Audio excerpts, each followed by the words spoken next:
Hello, killer community. It's time again for Shep Reacts, where we do a reaction to an AI documentary video where I use a series of prompts, ideas, and create a video that I don't watch until I'm ready to record.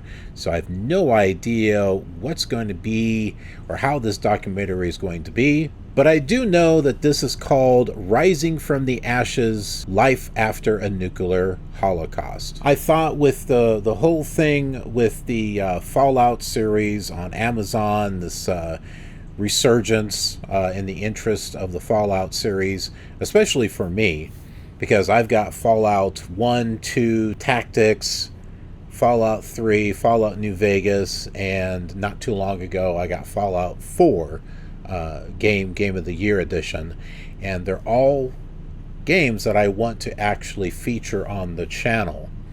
I've already got Fallout 1. I did like one video on it. It was like long ago. I mean, we're talking like maybe 10 years ago, like when the channel first started. But yeah, I'd like to be able to do some modern stuff with it. But I've always wondered, if there was a nuclear holocaust, what would it take to actually clean up the disaster? How long would it take? Would it even be possible to do that? Well, that's what we're going to find out with this video, assuming the AI actually understood what I wanted it to do. So let's check it out. Imagine a world in ruins. What would you do if civilization as we know it was suddenly obliterated? Picture a day like any other, abruptly shattered by the blinding light of a nuclear explosion. A day like any other? With a nuclear... Did I hear that right? As we know it was suddenly obliterated. Picture a day like any other, abruptly shattered by the blinding light of a nuclear explosion. Okay, so I guess what he's saying is, like, picture you're just having a regular day like any other day, and then it's interrupted by a blinding light. Well, I don't think you're going to survive if you're that close. It's definitely not going to be a day like any other, that's for sure. The familiar world around you is instantly reduced to rubble and ash, leaving behind a desolate landscape that barely resembles the home you once knew. This is not a scene from a dystopian film or a science fiction novel. This is the harsh reality of a nuclear disaster. The immediate aftermath of such an event is both terrifying and devastating. The blast wave alone levels buildings, tears apart infrastructure, and extinguishes countless lives in an instant. The air fills with dust and debris, blotting out the sun and plunging the world into an eerie twilight known as nuclear dusk. But the destruction doesn't end there. The environmental impact of a nuclear disaster is far-reaching and long-lasting. A mushroom cloud of radioactive fallout ascends into the sky, raining down a deadly shower of particles that contaminate the air, soil, and water. This fallout can spread hundreds, even thousands of miles from the epicenter, affecting areas far beyond the initial blast zone. To grasp the scale of this devastation, we need only look to the past. The bombings of Hiroshima and Nagasaki in 1945 provide a stark illustration of the catastrophic consequences of nuclear warfare. These cities were reduced to rubble in a matter of seconds, and the survivors, known as hibakusha, faced a future scarred by radiation sickness, severe burns, and a host of other health issues. Way to go, Americans! The only ones that have actually dropped an atomic bomb on anyone. In such a scenario, the world as we know it ceases to exist. The bustling cities, the thriving economies, the intricate web of global connections, all are swept away in a nuclear firestorm. The survivors are left in a broken world, surrounded by the ruins of a civilization that took thousands of years to build. In the face of such devastation, survival becomes an immediate challenge. Yet, as we'll explore in the next scene, the human spirit is remarkably resilient, and even in the harshest of circumstances, there lies the potential for recovery, rebuilding, and renewal. That's big.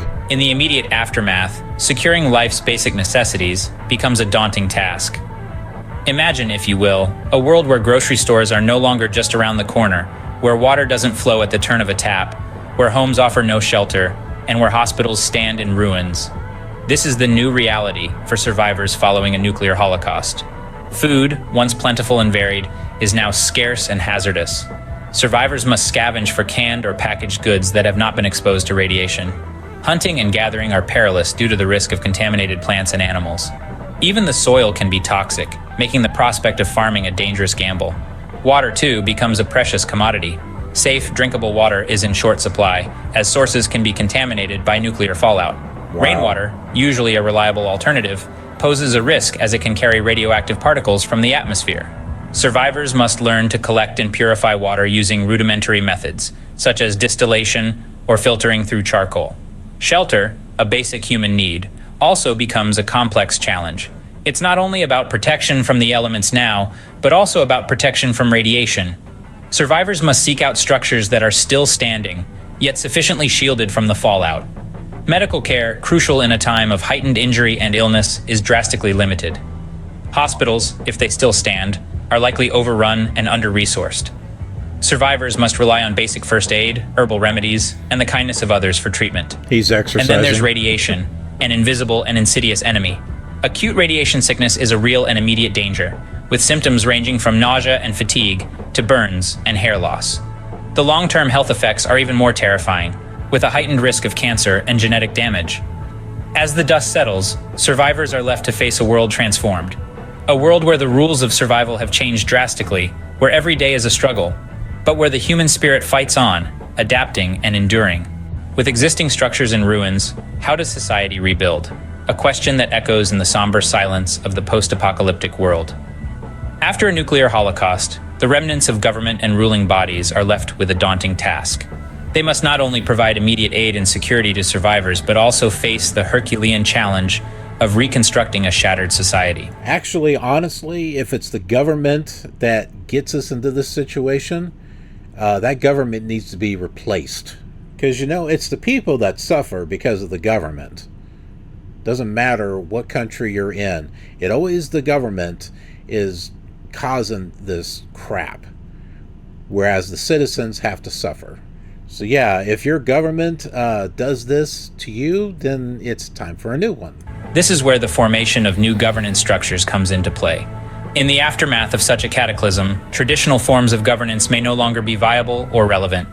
A shift towards more decentralized, community-based systems might be necessary. These local governing bodies formed from the ashes of the old world could provide immediate support to their communities, manage resources, and coordinate reconstruction efforts. They might be simple, perhaps even crude initially, but evolution is a process, not an event. Yet, while new structures rise, preserving what remains of the old world's infrastructure and resources becomes paramount. The remnants of our civilization, be it buildings, roads, or power grids, will serve as the bedrock upon which a new society will be built. Every scrap of metal, every brick, every ounce of fuel, all of it can and must be used in the rebuilding process. Okay, so I guess that would make sense as far as all the ruins. You'd have to take all of that material and I guess break it down or reuse it in some way to build something new. Preservation, however, extends beyond the physical. The knowledge, the skills, the science, and the technology that humanity has accumulated over millennia, all of it must be safeguarded. Libraries, universities, research facilities, data centers, even the internet will become invaluable repositories of the old world's wisdom, crucial for our survival and eventual recovery. And let's not forget about the human resources. Every survivor, regardless of their pre-apocalypse occupation, holds a potential role in this new society. Doctors, engineers, farmers, teachers, every skill set is vital and every hand is needed. In the wake of a disaster, a new order emerges. A society built on the foundations of the old, yet shaped by the harsh realities of the new world. A society where resilience, cooperation, and ingenuity become the cornerstones of survival and eventually prosperity. In the wake of disaster, a new order emerges.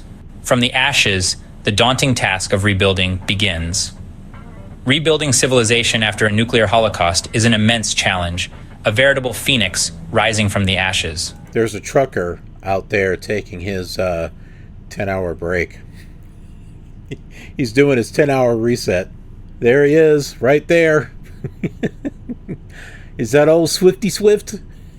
Swifty Swift, they're still around after the apocalypse. They are the only ones that survived. The first priority is to rebuild critical infrastructure. That means restoring utilities like water and electricity, and reconstructing buildings and transportation networks. Okay, I don't know if this guy is really fixing things or if he's looking to blow something up. I mean, what exactly are we doing here? Maybe he's destroying radioactive mutated insects or flying things? I don't know. I think that's kind of an interesting image that they decided to pull up. It's a monumental task, but one that is essential for survival and recovery. That's like a scene out of Mad Max right there. The process begins with salvaging what remains. Survivors would need to adapt and improvise using whatever resources are available. Existing infrastructure, even if damaged, can serve as a foundation to build upon. Yet it's not just about physical structures. It's also about rebuilding systems and networks. Things like communication systems, supply chains, and emergency services. The second major challenge is managing radioactive contamination. So yeah, I don't think that bridge would still be there. I mean, just saying, that bridge looks like it's in pretty good condition for a war that's been through, nuclear holocaust or whatever. That's in pretty good shape there. I mean, who knows? Maybe it was far enough from the blast, but there's still that radioactive fallout. So yeah, I guess that's a possibility. What bridge is that, I wonder? Anyone know what bridge that is? I keep thinking like Florida or something, and this could be in another country. I don't really know, but if you know, put it down in the comments. The lingering radiation from a nuclear disaster is a silent and invisible threat, making it one of the most complex aspects of recovery. Decontamination efforts would involve removing and disposing of radioactive materials and restoring the affected areas to a safe level. It's a meticulous and dangerous task, requiring specialized knowledge and equipment. Finally, there's the challenge of revitalizing the economy and trade networks. A nuclear disaster would disrupt economic activity on a massive scale, leading to a collapse of local and global economies. Survivors would have to find new ways to trade and barter to produce and distribute goods and services. This could involve re-establishing local markets, creating new forms of currency, or developing alternative trading systems. It would be a time of great innovation and adaptation. Well, Wall Street's a little bit, corrupted. I don't have much faith in the stock market. I think it's manipulated. I know I've tried to do some trading on the stock market, and it seems like whenever you jump into it, whether it's like you go to sell and all of a sudden it gets better, or you buy and then it goes down. There's something about it. It's almost as if you're designed to fail. Rebuilding civilization from the ashes of a nuclear holocaust is a daunting task, but it's not impossible. It would require cooperation, resourcefulness, and above all, resilience. It's a testament to the indomitable spirit of humanity, our ability to endure and overcome even the most catastrophic events. In the face of adversity, humanity's resilience shines. Beyond the physical, the psychological impact of such a disaster can't be ignored. Our minds, just as much as our bodies, will be put to the test. In a world laid bare by a nuclear holocaust, the survivors are left grappling with a new reality. A reality where the familiar is lost and the unknown looms large. In the face of such profound change, our spiritual beliefs and ethical values may be our most potent lifelines. They anchor us to our humanity, providing a compass to navigate the murky waters of this new world. Our religions and spiritual beliefs, in their various forms, can offer comfort, purpose, and a sense of belonging in an otherwise chaotic landscape. They remind us of our shared humanity, our collective strength, and our ability to find hope in despair. But spirituality alone can't heal the deep psychological wounds inflicted by such a catastrophe. The survivors of this nuclear holocaust will bear the invisible scars of trauma, grief, and loss. They will mourn not only for their loved ones, but for the world they once knew. The need for mental health support, therefore, becomes paramount. It's not just about surviving, it's about living. It's about finding a way to carry the weight of such a heavy past while forging a path forward. And that brings us to ethical decision-making. In a post-apocalyptic world, our choices will have far-reaching consequences. Something out of the Terminator. Our actions will shape not only our own lives, but the direction of the new society we are building. The ethical dilemmas we face will challenge us, but they will also define us. They will force us to confront the best and worst aspects of our nature, to question what it means to be human in a world reshaped by catastrophe. In the end, it's about resilience. It's about the indomitable will of the human spirit to rise from the ashes. What the heck is that in the background? I mean, look at that. What is that? It's like it's orange and it's glowing. Is it on fire? Is it a mutated tree? What is that? In the midst of chaos, the human spirit endures. Despite the odds, the journey towards recovery continues. The magnitude of the task is monumental, and the road to recovery is long and fraught with challenges. However, the indomitable spirit of humanity is not easily extinguished. The timeline for recovery is not set in stone. It is malleable, shaped by the collective will of survivors and the resources at their disposal. In the initial years following the catastrophe, the focus is on immediate survival, securing food, water, and shelter. The next phase involves establishing stability, forming new governance structures, and preserving what remains of the old world's infrastructure. As we move into the next decade, the focus shifts towards rebuilding. The reconstruction of critical infrastructure becomes paramount. Roads, bridges, hospitals, and schools start to rise from the ashes, brick by brick, embodying the resilience of the human spirit. Despite the immense loss, humanity finds a way to rebuild, to adapt, and to persevere. By the time we reach the 25th year mark, the seeds of economic revitalization begin to sprout. Trade networks are reestablished, and the economy starts to show signs of life. 25 years? I don't know. Do you think it could start to recover in 25 years? Or, I don't know. I mean, of course, there are TV shows and movies that kind of say otherwise, but those are TV shows and movies. I mean, it seems like there would be a lot of anarchy, fights between communities for resources. That's why I'm saying I don't know if it's actually possible or not.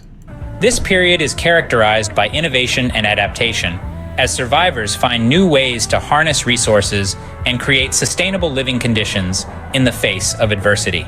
Throughout this journey, international cooperation plays a crucial role. The sharing of knowledge, resources, and manpower between surviving nations becomes the cornerstone of recovery efforts. This spirit of unity and cooperation is what fuels the hope of a better future, a future where humanity rises from the ashes. Someone decided to interrupt my video by trying to sell me air conditioning for a house I no longer own. And prospers once more. From devastation, a new world is born. A world shaped by the lessons of the past, built on the foundations of resilience, cooperation, and innovation. And in this new world, humanity finds a way to thrive once more. This is the road to recovery, a testament to the enduring spirit of humanity and a beacon of hope for a brighter future. Okay, so there you go. There's a guide for rising from the ashes of life after a nuclear holocaust. I don't know how grounded in reality that documentary is. I think it would be a lot more grim and dark than what it's showing there, but who knows? I hope we don't have to find out. With what's going on in the world, I don't even know anymore. So let's hope that this is only kept to movies and TV shows and video games, for that matter. All right, well, thanks for watching. Hope you found this interesting. Let me know in the comments what you think or your thoughts about the whole thing. Are we doomed? Are we not doomed? I don't know. Let us all know in the comments. I will see you on another Shep Reacts video real soon. Have a killer awesome day.